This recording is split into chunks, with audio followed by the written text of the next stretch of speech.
اللہ ہمیں مستقبل کی خبریں دے رہے ہیں قرآن پاک کہ یہ حق ہے، یہ برحق ہے، یہ باتیں سچی ہیں کہ اہل جہنم اس دن ایسے ہی جھگڑیں گے۔ اے نبی صلی اللہ علیہ وسلم آپ کہہ دیجئے انما انا منذر، کہ میں تو بس ایک خبردار کرنے والا، وما من الہ الا اللہ الواحد القہار، اور نہیں ہے کوئی معبود سوائے اللہ کے، وہ اکیلا ہے، وہ ہر چیز پر پوری طرح چھایا ہوا ہے، قہار ہے، غالب ہے، رب السماوات والارض، وہ زمین و آسمان کا رب ہے، وما بینہما، اور جو ان دونوں کے درمیان ہے، یعنی زمین و آسمان کا بھی اور جو کچھ ان دونوں کے درمیان ہے ان سب کا وہ رب ہے، العزیز الغفار، وہ بہت غالب ہے، بہت بخشنے والا ہے۔ قل کہہ دیجئے ہوا نبأ عظیم، کہ وہ ایک عظیم خبر ہے، وہ ایک بہت بڑی خبر ہے۔ کون سی خبر؟ قیامت کی بات۔ اما یتساءلون عن النبأ العظیم، یہ کس چیز کے بارے میں آپ سے پوچھ رہے ہیں؟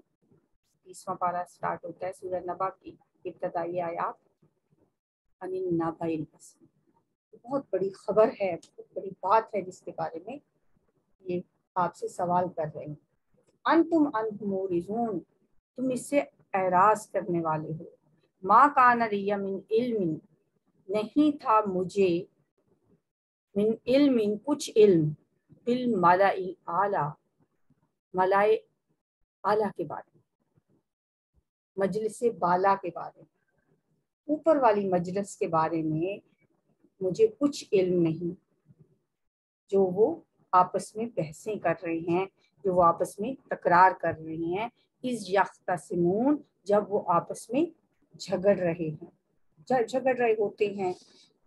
سورہ زمر میں بھی یہی مضمون آئے گا۔ فرشتے چونکہ عاقل ہیں اس لیے وہ اپنی رائے کا اظہار کرتے ہیں مختلف چیزوں کے بارے میں، کبھی آپس میں بیٹھ کے وہ گفتگو کر رہے ہوتے ہیں، کبھی آپس میں بحث و تکرار کر رہے ہوتے ہیں۔ ممکن ہے کسی وقت کوئی فرشتہ کسی قوم کے بارے میں یہ کہتا ہو کہ اب تو ان لوگوں پہ عذاب آ جانا چاہیے، اور اس کے جواب میں کوئی دوسرا کہتا ہو کہ نہیں، ابھی انہیں کچھ مہلت ملنی چاہیے۔ ظاہر ہے فیصلہ تو اللہ ہی نے کرنا ہے، لیکن فرشتے بھی مختلف امور کے بارے میں آپس میں گفتگو کرتے ہیں، اور اس طرح ان کی رائے جو ہے وہ آپس میں کبھی کبھی اختلاف رائے بھی ہو جاتا ہے۔ ایک تو اس آیت کا یہ مطلب ہے کہ اللہ تعالیٰ فرما رہے ہیں کہ نبی صلی اللہ علیہ وآلہ وسلم یعنی نبی صلی اللہ علیہ وسلم فرما رہے ہیں، اللہ فرما رہے ہیں کہ نبی صلی اللہ علیہ وسلم کی زبان میں ما کان لی من علم، کہ مجھے تو کچھ علم نہیں، بالملأ الاعلی، ملائے اعلیٰ کے بارے میں، اس یختصمون، جب وہ جھگڑ رہے ہوتے ہیں، یعنی میں نہیں جانتا، میرے پاس ایسا کوئی غیب کا علم نہیں ہے۔ اور دوسرا اس سے مراد فرشتوں کی آپس کی گفتگو سے مراد یہ بھی ہو سکتا ہے کہ جس وقت حضرت آدم علیہ السلام کو تخلیق کیا گیا، جو اس وقت کی گفتگو ہے وہ بھی اس سے مراد ہو سکتی ہے، کیونکہ اس کے بعد یہ آیات جو ہیں یہ حضرت آدم علیہ السلام اور ابلیس کے بارے میں آیات آ رہی ہیں۔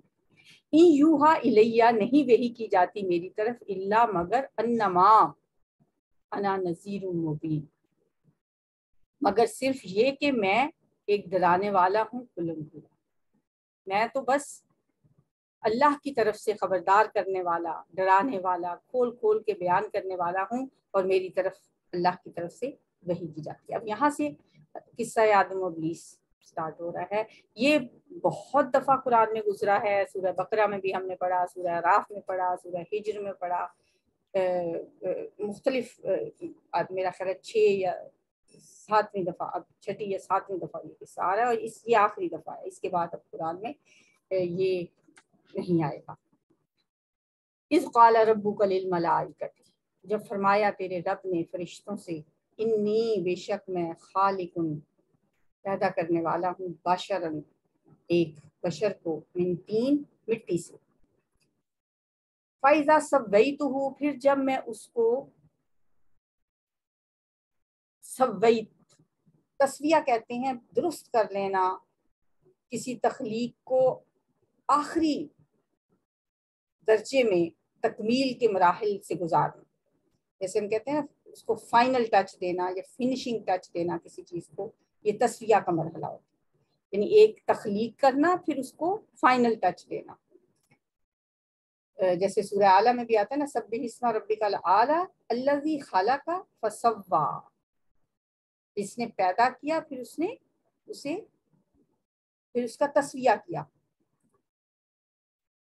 تو یہاں پہ بھی یہی ہے، فائزہ سویتہ، اللہ تعالیٰ فرما رہے ہیں کہ میں نے بنا تو لیا مٹی سے اس کو، پھر جب میں سویتہ، میں اسے درست کر لوں، اس کا تسویہ کر لوں، اس کو فائنل ٹچ دے دوں، ونفخت، اور میں پھونک دوں، فیہ، اس میں، من روحی، اپنی روح میں سے، فقعوا لہ ساجدین، تو تم گر پڑنا اس کے آگے سجدہ کرتے ہوئے. فسجد الملائکۃ، تو سجدہ کیا فرشتوں نے، کلہم، سب کے سب نے، اجمعون، اکٹھے. اس کا مطلب اکٹھے بھی ہو سکتا ہے، اور اس کا مطلب یہ بھی ہو سکتا ہے کہ سارے ہی فرشتوں نے، یعنی کوئی بچا ہی نہیں، سب کے سب نے سجدہ کیا. اور یہاں پہ جو لفظ ہے نا، جب میں پھونک دوں اس میں، من روحی، اپنی روح سے. حضرت آدم علیہ السلام کا جو مسجود ملائک ہونا ہے، اللہ نے فرشتوں سے حضرت آدم کو جو سجدہ کروایا ہے، اس روح ربانی کی وجہ ہی سے کروایا ہے، جو اللہ تعالیٰ نے اس کے جسم میں پھونکی تھی. اس سے پہلے تو نہ وہ مسجود ملائک تھے، اور نہ ہی ان کا وہ مقام و مرتبہ تھا، نہ ہی وہ اشرف المخلوقات تھے. اللہ نے جب ان میں اپنی روح پھونکی، یہاں فرمایا وَنَفَخْتُ فِيهِ مِن روحی، اور میں پھونک دوں اس میں اپنی روح سے، تو تم اس کے آگے سجدے میں گر پڑنا. تو یہ مقام جو انسان کو ملا ہے، یہ جو اسے اشرف المخلوقات قرار دیا گیا ہے، یہ جو اللہ تعالیٰ نے انسان کو مسجود ملائک بنایا ہے، اس کی وجہ کیا ہے؟ وَنَفَخْتُ فِيهِ مِن روحی، کہ اللہ نے اپنی طرف سے اس میں روح پھونکی ہے. سب نے سجدہ کر لیا الا ابلیس، ابلیس کے علاوہ. استکبارہ، اس نے تکبر کیا، وکان من الکافرین، اور وہ کافروں میں سے ہو گیا. اس کا یہ بھی مطلب ہو سکتا ہے وہ کافروں میں سے تھا، یعنی تکبر اور کفر تو اس کے اندر پہلے ہی تھا، اس موقع پہ وہ اس کے سامنے، سب کے سامنے کھل کے آ گیا. جیسے کہ منافقین کے اندر نفاق تو موجود تھا، لیکن غزوہ احزاب کے موقع پہ وہ پھر جب ان کی زبانوں پہ اس کو سب باتیں آ گئی تو وہ کھل کے سب کے سامنے ایکسپوز ہو گئے. قال، اللہ تعالیٰ نے فرمایا، یا ابلیس، اے ابلیس، ما منعک، کس چیز نے تجھے روکا، ان تسجدا، یہ کہ تو سجدہ کرے، لما، اس کو جسے، خلقت، میں نے پیدا کیا، بیدیا، اپنے ہاتھوں سے، جسے میں نے اپنے ہاتھوں سے بنایا، اس کو سجدہ کرنے سے تمہیں کس چیز نے روک دیا. یہاں حضرت آدم علیہ السلام کی تخلیق کو اللہ کا اپنے دونوں ہاتھوں سے نسبت دینا بہت اہمیت کا حامل ہے. کئی جگہ پہ اللہ کی قدرت کے استعارے کے طور پہ اللہ کے ہاتھوں کا ذکر آیا ہے، جیسے سورہ یاسین کی آیت 71 میں بھی آیا، ایدینا، یعنی ہم نے اپنے ہاتھوں سے بنائے، چھپائے. اس آیت میں یہاں دونوں ہاتھوں کا ذکر ہے. اس سے مراد، اللہ کے دو ہاتھوں سے مراد دو عالم بھی ہو سکتے ہیں، یعنی عالم خلق اور عالم امر، جو ہم پہلے پڑھ کے آئے ہیں سورہ اعراف میں بھی، اور اس پہ ہم نے کافی گفتگو کی تھی. الا لہ الخلق والامر، یعنی خلق اور امر کے دونوں عالم جو ہیں وہ اللہ ہی کے ہیں، ان دونوں پر اسی کی حکومت ہے. اللہ کی کچھ مخلوق تو ایسی ہے جس کا تعلق عالم امر سے ہے، میں نے آپ کو پہلے بھی بتایا تھا، جیسے فرشتے ہیں، انہیں ایک جگہ سے دوسری جگہ آنے میں کوئی ٹائم نہیں لگتا، نہ ان کا کوئی حیوانی جسم ہے، نہ کوئی ایسی حیوانی خواہشات ہیں ان کے اندر، نہ نر مادہ ہے. دوسری طرف جنات اور تمام دنیا کی جو حیوانی مخلوقات ہیں، جو عالم خلق کی مخلوقات ہیں، ان میں روح نہیں پائی جاتی ان کے اندر. تو یہاں اللہ تعالیٰ فرماتے ہیں کہ وَنَفَخْتُ فِيهِ مِن رُوحِی، یا یہ انسان کے لیے ہے. باقی مخلوقات اس لحاظ سے جو ہے، انسان اس ساری باقی مخلوقات سے اعلیٰ و ارفع ہے. یہ اللہ کی واحد مخلوق ہے جس کا تعلق ان دونوں عالم سے ہے. اس کا حیوانی جسم بھی ہے جو مٹی سے بنا ہے، اس طرح ہم کہہ سکتے ہیں یہ عالم خلق کی چیز ہے، کیونکہ عالم خلق کی چیزیں جو ہے وہ ایک دم نہیں ہوتی، پیدا ہوتی ہیں، پھر آہستہ آہستہ بڑی ہوتی ہیں. درخت ہے، اس کا بیج لگاتے ہیں تو وہ ایک ٹائم لیتا ہے، وہ کن سے نہیں بنتی. ٹھیک ہے، وہ ان کا اللہ نے ایک طریقہ رکھا ہے. اس طرح بچہ ہے وہ ماں کے پیٹ میں پہلے کچھ ٹائم گزارے گا، پھر چھوٹا سا ہوگا، بڑا ہوگا. تو انسان اس لحاظ سے تو عالم خلق کی پیداوار، جبکہ اس کے جسم میں جو پھونکی گئی روح ہے وہ عالم امر کی امانت ہے. جیسا کہ اللہ تعالیٰ فرماتے ہیں اِنَّا عَرَضْنَا الْأَمَانَةَ عَلَى السَّمَاوَاتِ وَالْأَرْضِ وَالْجِبَالِ فَأَبَيْنَ أَن يَحْمِلْنَهَا وَأَشْفَقْنَ مِنْهَا وَحَمَلَهَا الْإِنسَانُ إِنَّهُ كَانَ ظَلُومًا جَهُولًا. بے شک ہم نے اس امانت کو پیش کیا آسمانوں، زمین اور پہاڑوں پر، تو انہوں نے انکار کر دیا اس کو اٹھانے سے، اس سے ڈر گئے اور انسان نے اسے اٹھا لیا کیونکہ وہ بڑا ہی ظالم اور جاہل.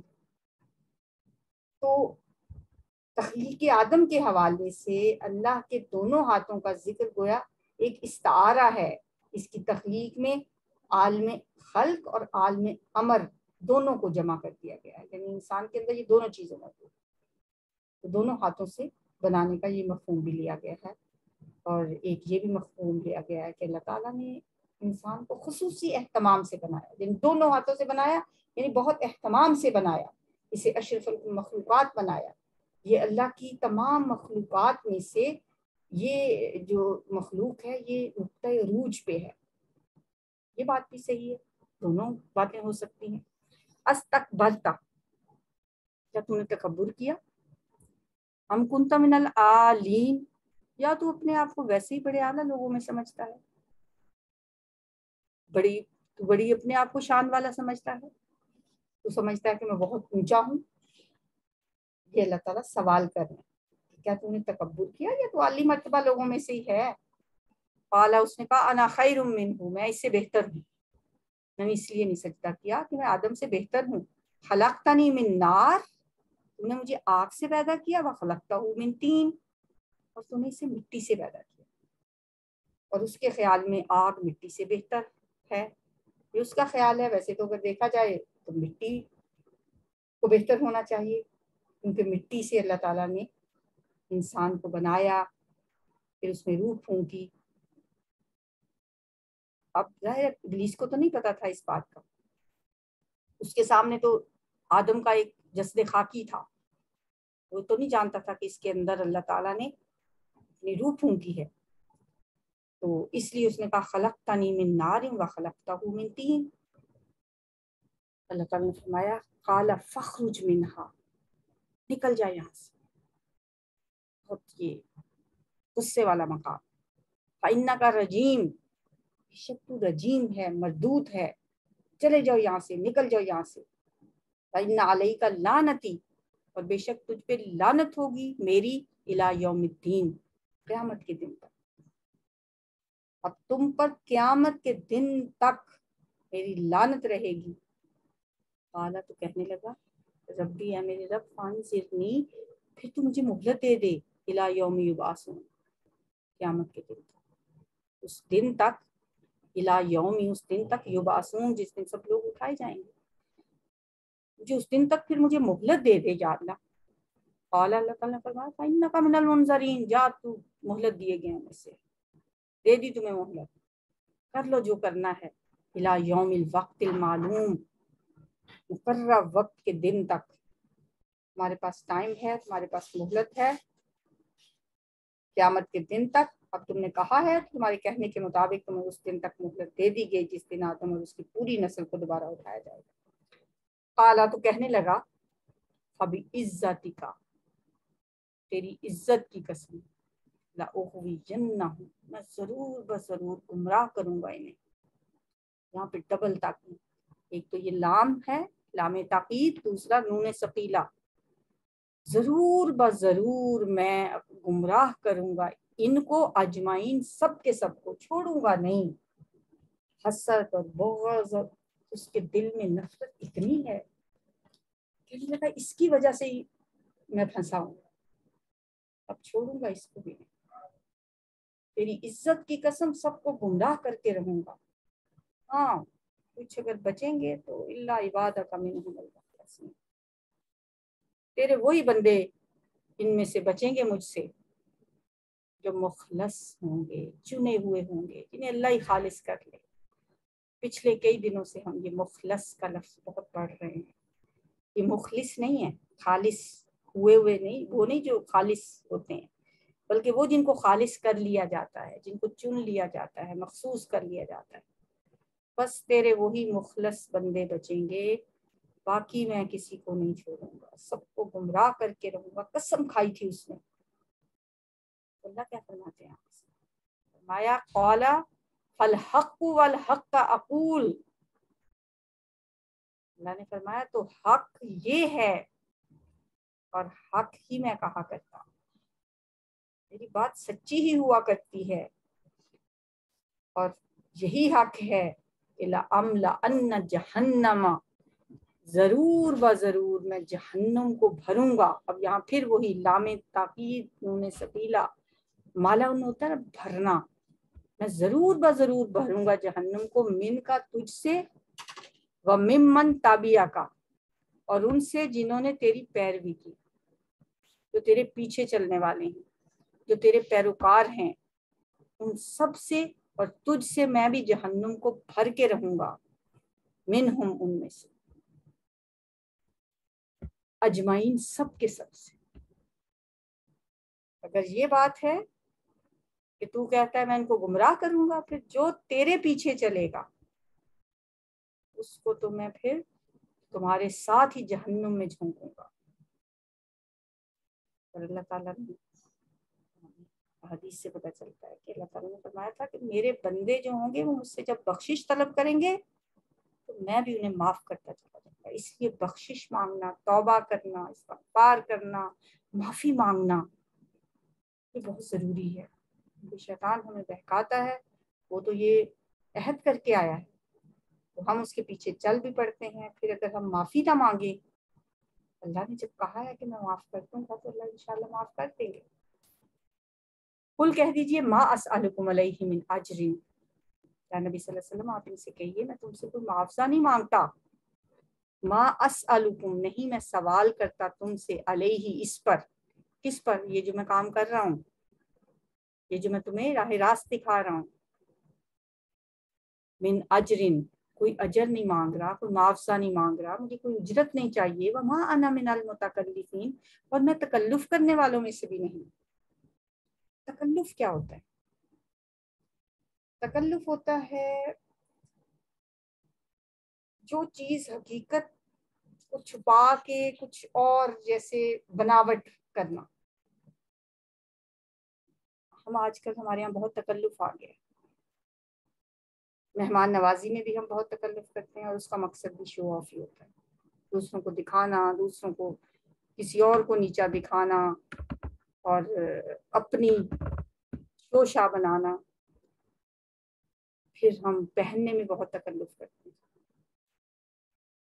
تکلف جو بناوٹ ہے نا، یہاں پہ جو تکلف کا مطلب ہے وہ اس طرح سے ہے کہ جیسے آپ یوں سمجھ لیں کہ دو آدمی ہیں، ایک ان میں شاعر ہے، دوسرا شاعر نہیں۔